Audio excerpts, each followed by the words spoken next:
विधान परिषदेमध्ये वाळू माफियांचा मुद्दा उपस्थित करण्यात आलेला आहे। जिल्हाधिकारी वाळू माफियांच्या दबावाखाली असल्याचा आरोप खडसे यांनी केलाय। एकनाथ खडसेंकडून विधान परिषदेमध्ये हा मुद्दा उपस्थित करण्यात आलाय। पोलिसांना 26 वेळा पत्र देऊनही कारवाई झाली नसल्याचं खडसेंनी म्हटलेलं आहे।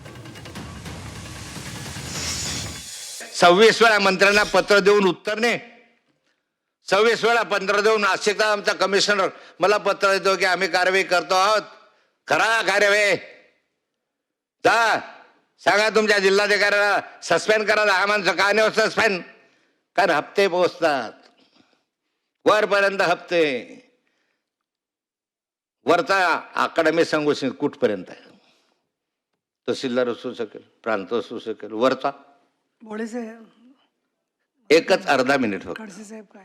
अरे माझं आव्हान चॅलेंज आहे सरकारला, चॅलेंज त्या राज्यामधले वाळू माफिया, मुरुम माफिया हे बंद करून दाखवा। तहसीलदार घाबरतो, त्याच्या अंगावर हल्ला होतो, पोलीस संरक्षण देत नाही, म्हणता आमचं काम नाही आहे। प्रांत घाबरतो, त्याच्या घरावरले होतात, त्याच्या गाड्यांवर हल्ला तर सुरक्षित आहे का कायदा सुव्यवस्था आहे काही नाही।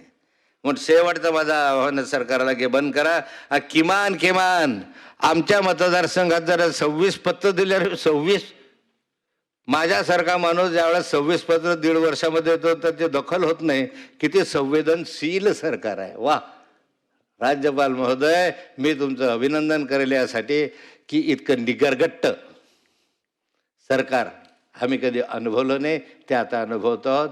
मी ना आपल्या या संदर्भाला खेद व्यक्त करतो आणि माझे 2 शब्द संपवतो।